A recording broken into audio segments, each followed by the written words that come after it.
Hello there, Gamer Nation.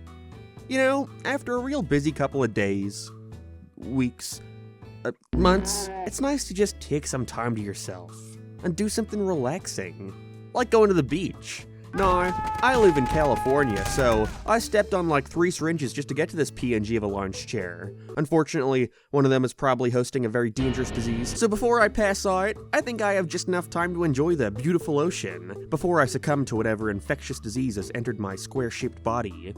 Say, you know what the ocean reminds me of? Sonic. Specifically, Sonic water levels.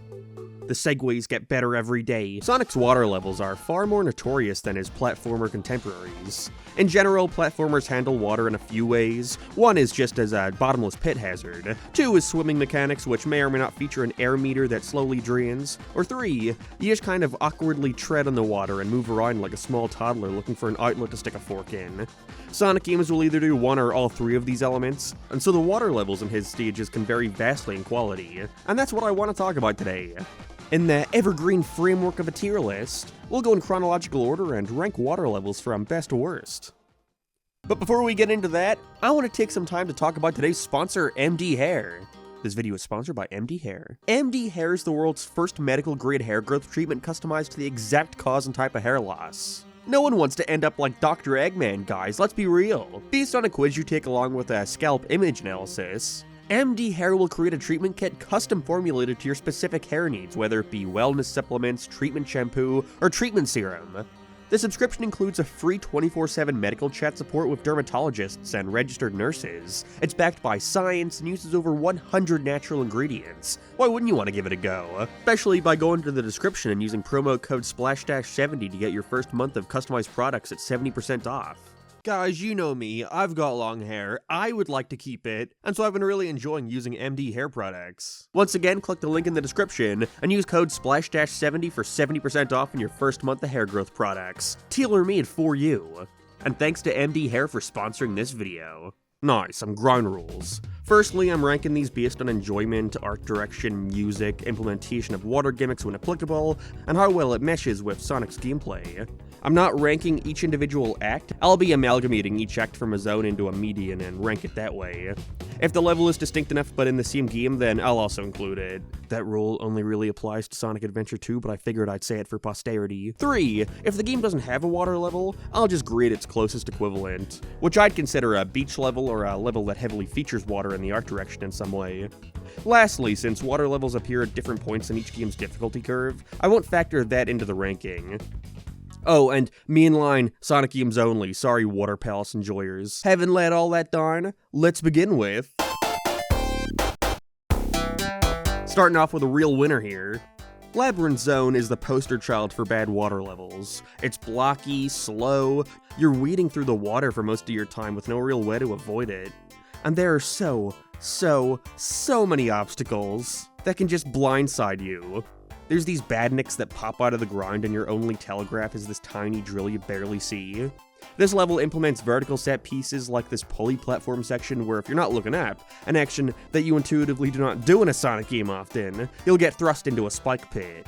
And if the collision woke up on the wrong side of the bed, we'll just kill you. Also, these gargoyle heads will occasionally shoot fireballs that are really tiny and you might miss them on a first glance. Not to mention the boss of this area is just a vertical platforming challenge, which, again, due to the unintuitiveness of paying attention to what's above you in a Sonic game, is a real pain in the ass. Doubled by the fact that the water is rising. I'm not that huge on the art direction or sound design either. The level is shitty brown and yellow above water, and then this murky green when you're submerged. The tiling and decorative sprites are all very repetitive as well, not too interesting. The music follows the repetition as it sounds like a bunch of ducks in a choir quacking for dominance. But I will give it credit, it did introduce us to the most anxiety-inducing piece of music in arguably all of gaming. Ultimately though, Labyrinth Zone is a very boring and frustrating level, only being saved from rock bottom by the drowning music being so iconic. C rank. Which is a great improvement over Labyrinth. Sonic 2's level design philosophy is in full effect, where the top path is high and dry and the bottom makes you wet and slow.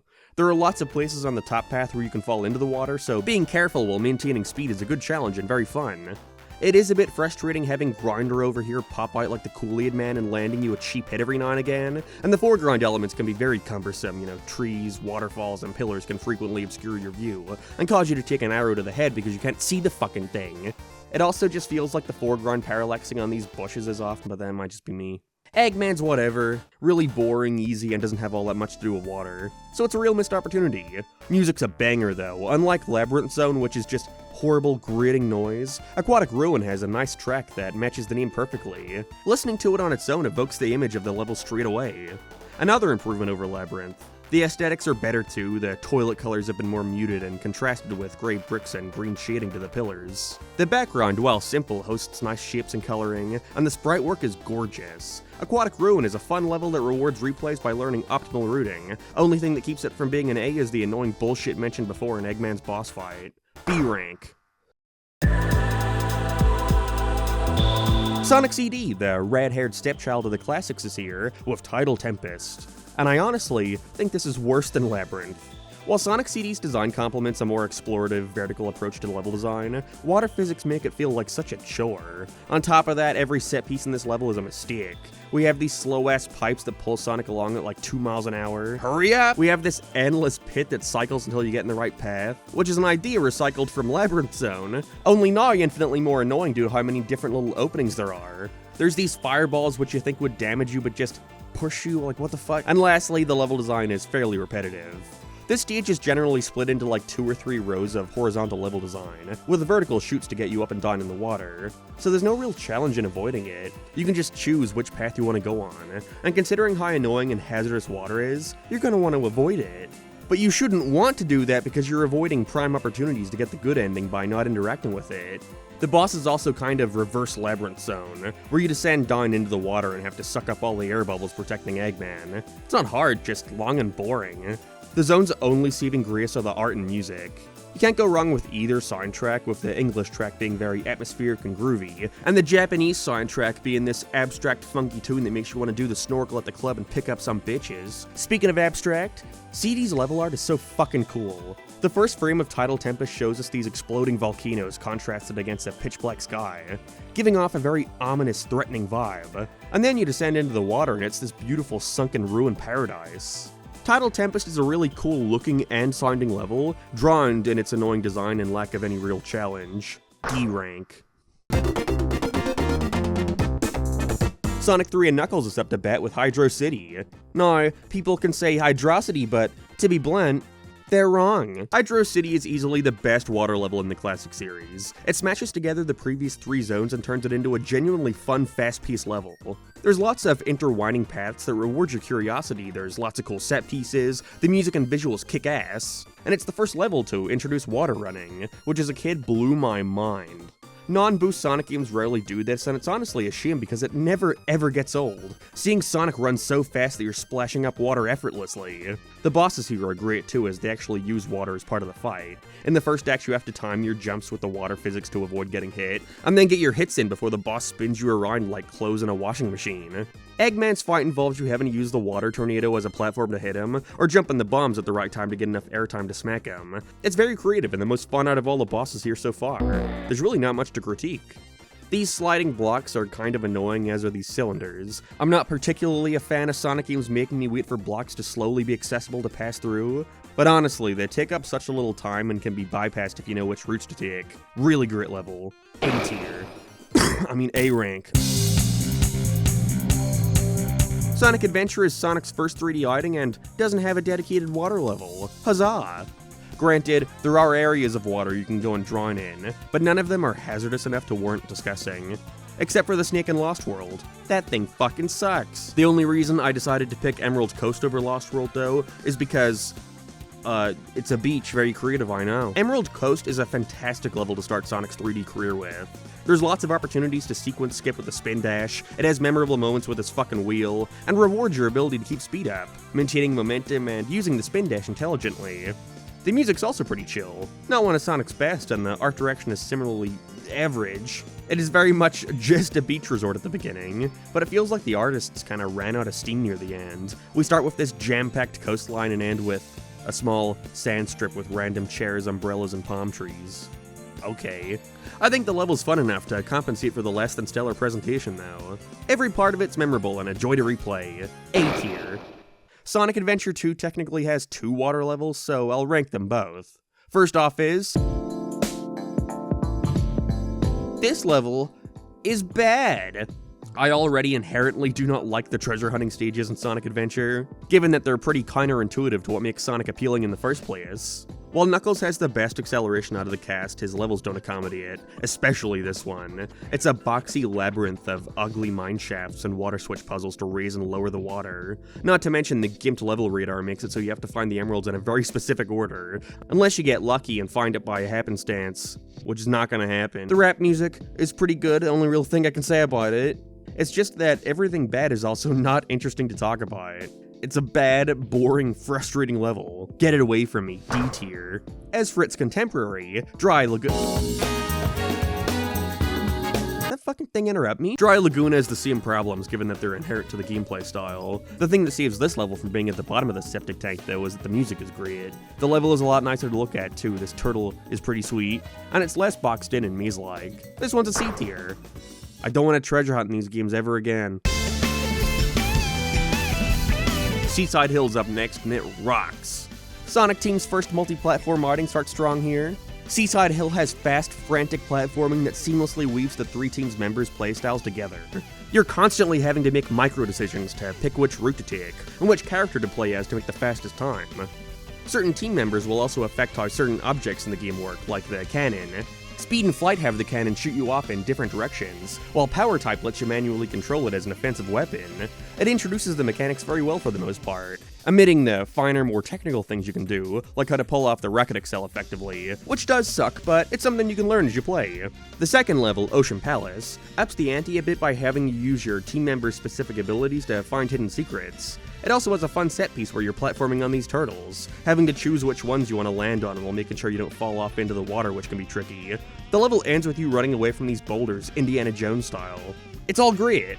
The worst part about this is something that's just wrong with Sonic Heroes in general, and that's the lack of polish. The boulder section has you holding back on the joystick, but once you hit that scripted loop, if you keep holding it, you fall off, because the camera is now oriented in a different direction. Collision is also a big problem, causing you to clip through certain things or get hit unfairly. It's not that bad though, you get used to it, trust me. Ultimately, the level is still very playable and very fun. The aesthetic is beautiful, and the music is some of Sonic's best and most recognizable. Our first S tier. No, I'm not biased. Hold on, it's just... level's gotta load. Are you laughing? There it is, the worst on the list. Surprising, no one, I'm sure. I'll get the positives out of the way first since they're few and far between. In spite of the aesthetic being pretty generic, the art direction breathes life into it, and gives it a unique feel from its underwater lab contemporaries. The music helps too, giving a somber tone to this action-packed level.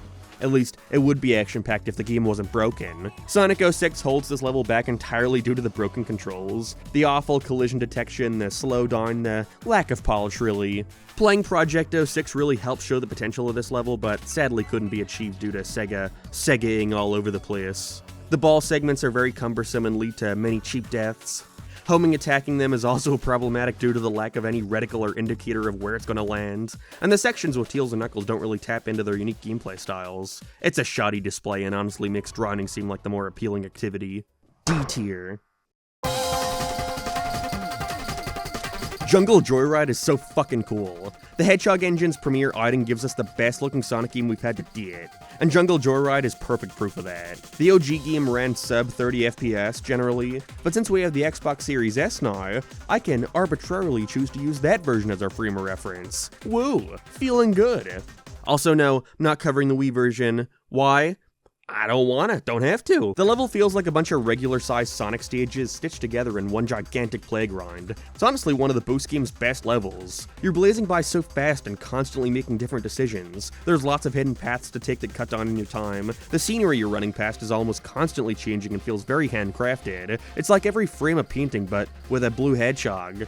The music keeps the pace up, but is arguably not as iconic as some of its contemporaries on the soundtrack, and the beginning does kind of reuse set pieces within the level.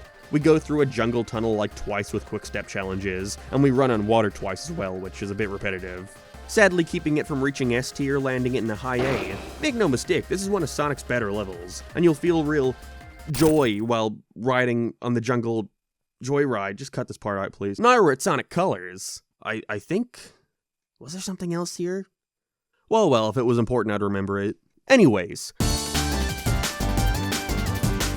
Sonic Colors has Aquarium Park, unfortunately one of the weaker stages in the game. In spite of the massive historical revisionism happening recently, I love Sonic Colors. It's an incredibly fun game, but Aquarium Park is probably the game's low point. In spite of its fun art direction and grit soundtrack, it's a real slog to play through. A lot of the level takes place in the water, obviously, but the difference here is whereas other water levels have you in actual levels to play through, most of the water here just takes place in deep pits of nothing with very little to do or interact with. Sonic can now just swim by jumping infinitely in the water, which works weird, but if you want to go anywhere fast, you gotta use the Drill Wisp, which are usually pretty spaced far apart from each other, and surrounded by enemies. The levels designed above the water are pretty fun, but Sonic Colors is a score attack focused game, with an emphasis on platforming and collectible hunting. And guess where the collectibles are usually hidden? Yeah. God help you if you're trying to get the S ranks for all the red star rings. Not because it's particularly hard, but because it's the most tedious, boring shit imaginable. Constantly having to slowly and methodically swim around the level design looking for these shiny fuckers and plan a route to get them all in one go. For the best chance at a high score is not fun in this part of the game. There's also a mini-boss and a boss here too. The mini-boss is really annoying. He'll swipe at you from close range and shoot lasers at you from afar. You think it'd just be boosting and quick-stepping, right? Wrong. This section really rations out the boost energy, meaning you have to carefully apply your boost when he's close but not far away. This would be fine, except if you die in this particular section. You'll no longer have enough wisp energy to get through unless you just keep tanking hits and hoping you have enough rings to survive. The other boss is a more tedious version of Sweet Mountains, only here you're avoiding missiles and saving your Drill Wisp to attack the boss who fucking cheats. He rubber bands you and you have to get either really lucky or telepathically know what his next route is going to be so you can cut him off. Overall, the slow and clunky water sections and the bad bosses really drag the experience down. But there's a lot of fun to have here once you get past all the minutia, and the aesthetics and music are great. B tier. We're back at Seaside Hill with Sonic Generations, and goddamn, this is peak gaming! Seaside Hill and Generations is so stupid fun. Classic Sonic's level has you doing precise platforming off piranha badniks to get to higher areas, platforming challenges which are almost never done in Sonic, but should be. The boulder set piece is back, but it doesn't suck. Instead, it's a chase where you have to do fast platforming in order to avoid getting hit. The design principles from Sonic 2 are here where if you're skilled enough, you can speed through and or outright avoid water in the stage. And Act 2's is a fast-paced romp where you have to be careful with running on water, as it drains boost faster than on land. This is used to great effect to have a bunch of secret shortcuts and speedrun tricks that you only take if you're skilled enough. They also incorporate hero stage gimmicks like the cart and the turtles. The turtles are back, guys! They're back! The music and the aesthetic are largely the same, but just more. This level goes to show why Generations is one of the best out there. Easy S rank. Man, another couple years without a mainline Sonic title. I have to be forgetting something. There's no way they'd go this long without a mainline Lost World, of course. This game is bad in a lot of ways, which sucks because at its core, it's got a lot of great ideas. Tropical Coast is probably one of the better examples of this game not having any clue in what it wants to do. The levels are straightforward and boring and or have incredibly stupid slow-paced gimmicks like put the fruit in the hole, or ride the grind reel to one of the best pieces of music in the franchise, or boring wisp powers. The only time you interact with the water here is with the Drill Wisp, and it's just this weird Superman 64-esque shit where you kind of fly around underwater and get collectibles, but it's kind of pointless. It takes longer to do that than just beating it normally. Each level is like some different gimmicky bullshit that isn't fun and a huge pace breaker. You figured the gimmicks would revolve around the level theme, but, no. They just kind of do whatever they want. The parkour is hardly utilized here as well, as generally the fastest path is the most straightforward and those don't usually use parkour in the slightest. The boss here is also really fucking dull. You just wait for your cursor to lock on 5 times, then chase him with the rocket. No challenge, no passion, no nothing. Very emblematic of the game itself. The only thing keeping it out of D tier is that it doesn't actively make me yearn for death. So it gets a C. Next up is Sonic Mania. After another long-ass wait, we actually got a good game. Wow. Hydrocity is another throwback zone, this time mixing it up significantly, with lots of different elements from Sonic's other classic games. The pipes from Tidal Tempest are back and not slow as molasses. Labyrinth Zone is here too. It's like a greatest hits of all the classic Sonic water gimmicks, both handheld and mainline. This level is a bit more on the explorative side than the original version of Hydrocity, although in this instance that isn't a bad thing. It's really fun to run around and see all the cool set pieces and objects. I love these gondolas so much, I don't know why, it's so charming. The bosses in this level are great too. Act 1 has a nice reversal of the OG boss fight where you have to suck Eggman up and shred him in the propeller like a blender, which is like, kind of fucked up, Sonic. Whereas Act 2 has Eggman take revenge by trying to shred you and his propeller. But you can activate these bombs and hit him, it's really creative. Add some nice polished sprite work and a sick remix from T-Lopes, and you got an awesome version of a classic level. Easy S tier. Oh, hey, Sonic Forces, I haven't talked about you in a while. Aqua Road is probably one of the game's better levels, you know, it's actually longer than a minute, a very high bar to clear for this game, and actually requires you to engage with the level design in a meaningful way, although it relies heavily on the slides. You can sometimes go off the side and land on another, taking an alternate path, which is kinda cool. But this Wispawn area, though, is largely just like a box with some toys in it. Which Wispawn you take doesn't change the path, it just changes how you get to the other end of the room. Otherwise, there's not much else to say. Looks kinda nice. Music's kinda neat. C tier. That was the shortest entry I recorded for the list so far, and it lasted longer than a Forces level. Pathetic. The final game on our list is Sonic Superstars, as Frontiers had no water levels to speak of. Lagoon City is another attempt at an amalgamation of level ideas from previous games, but this time with a fresh coat of paint. Lagoon City is one of the better looking zones in the game and has a good song to go along with it. Otherwise, nothing particularly noteworthy that hasn't been discussed already. There's no new gimmicks that sets it apart from other levels except for Act Amy, which, and a first for the series, I think, is an escort mission. I forgot about Sonic 06. It's neat seeing Amy carry Trip around this level, but it's not fun. What really brings the experience down is the boss. Same with every Superstars boss. It's a long, boring, uneventful hit sponge that makes you feel the effects of aging in real time. When they do another classic game, please make better boss fights. I'm on my hands and knees, okay? Well, I can't be, I'm a square, but still, low C tier. Well, I managed to rank the list, but at the cost of not preventing this lethal disease in time. Video over, I'm dead now.